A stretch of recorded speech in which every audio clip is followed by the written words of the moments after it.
This is Optimal Finance Daily, episode 895, 5 Worst Ways to Withdraw Retirement Savings, by Mike Ballew of eggstack.com. And I'm Dan, I'm your host and narrator, bringing you some of the best blogs on personal finance in audio form, and hope you've had a great week so far, and a happy Friday to you if you're listening to this show in real time. And today's episode is sponsored in part by Iconic, where you can shop name brand glasses, contacts, and sunglasses for the best possible price. Enjoy the view and visit iconic.com/OFD. That's EYECONIC.com/OFD to shop 60 high-quality name brands, including Nike, Ray-Ban, Oakley, and AccuView. Get free shipping and returns, price matching, and a complimentary frame adjustment. Plus, save up to $220 when you apply your insurance.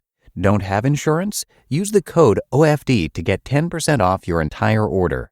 Iconic is looking out for your eyes. And a quick note, I've narrated Mike's content before from freedompathblog.com, but he now has a newer site, eggstack.com, which I'm reading from today. So come by that new site and show him some support. That's eggstack.com. For now, let's get right to it as we start optimizing your life. 5 Worst Ways to Withdraw Retirement Savings, by Mike Ballew of eggstack.com. We hear a lot about saving for retirement, but not so much about how to access our savings once we retire. Maybe that's why so many people make mistakes in dealing with account distributions. In this installment of Eggstack, we count down the 5 worst ways to withdraw retirement savings. Number 5, take whatever you want. Quote, "It's my money. I saved it. I can take whatever I want. Plus, there's so much of it. Look at all those zeros." End quote. Number 5 in our countdown of the 5 worst ways to withdraw retirement savings is to take whatever you want whenever you want to. Your retirement savings are all the money you have in retirement, except for Social Security, which for most people is woefully inadequate. If you take whatever you want out of your retirement savings with no regard for the future, how long do you think that money is going to last? You need a plan to spread your savings out evenly over the course of your retirement. How long will that be? Well, no one knows for sure, but that's no excuse to go on a spending spree. Look to your deceased relatives for answers. The number of years that they lived is likely about how long you will live. It's not an exact science, but it's a place to start. It's better than not having a plan at all. Sit down with a financial planner or avail yourself to sophisticated computer software that can help you determine how much to withdraw from your retirement savings each year.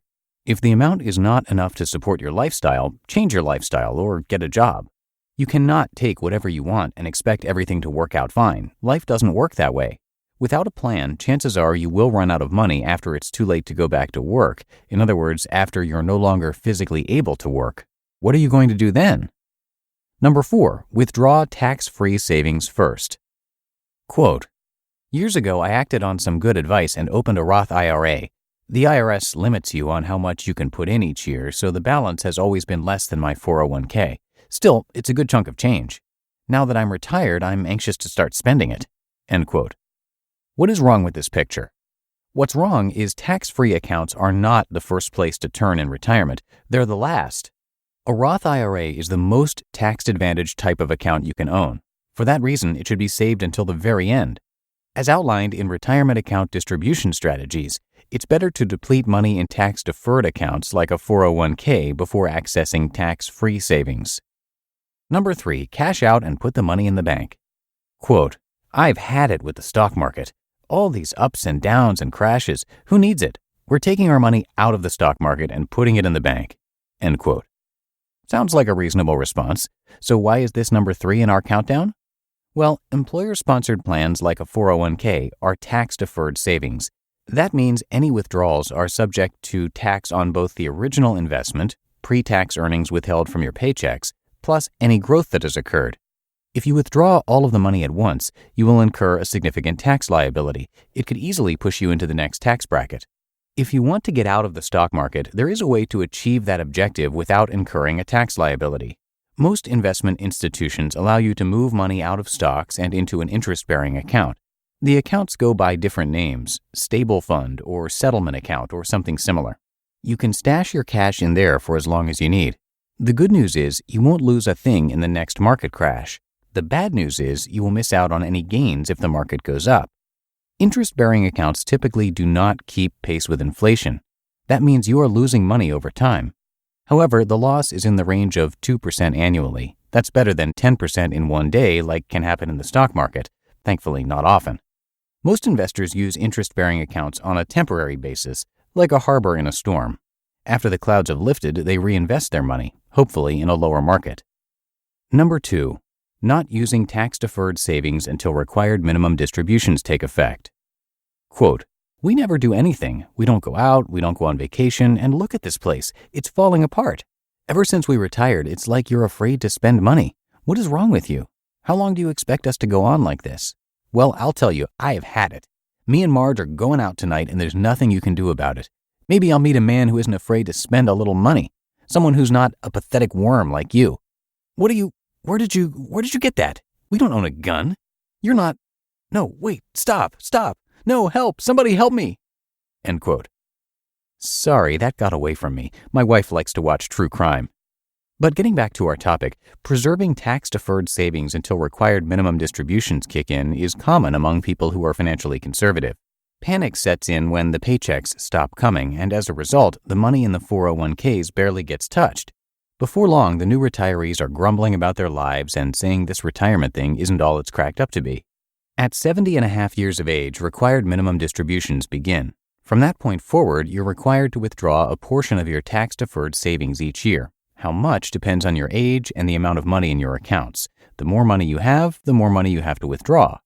If little to none of your tax-deferred savings have been used prior to your 70th birthday, the amount you will be required to withdraw will be substantially higher than if you had used the money all along.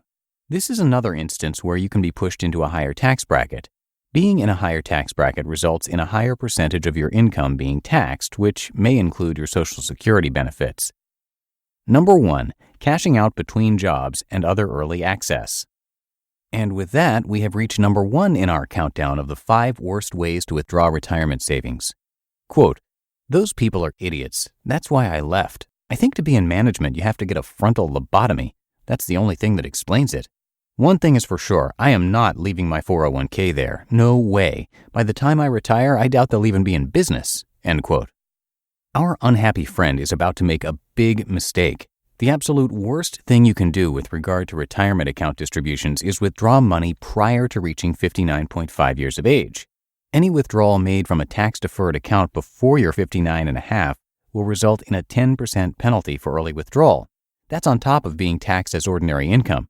Besides, getting back to our unhappy friend, it's not their 401k plan. It belongs to the financial institution that his or her former employer chose to administer it.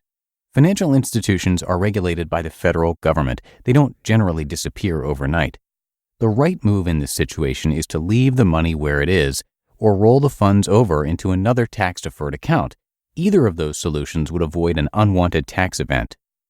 Final thoughts. With regard to making withdrawals from your retirement accounts, it matters how old you are, how much you withdraw, and the order in which you withdraw it. With a little education and planning, you can minimize the total amount of taxes you pay over the course of your retirement. You just listened to the post titled 5 Worst Ways to Withdraw Retirement Savings by Mike Ballew of eggstack.com. And today's episode was sponsored in part by Iconic, where you can shop name brand glasses, contacts, and sunglasses for the best possible price. Iconic seamlessly connects your eyewear, your vision insurance coverage, and your doctor's expertise with their network of over 38,000 eye doctors.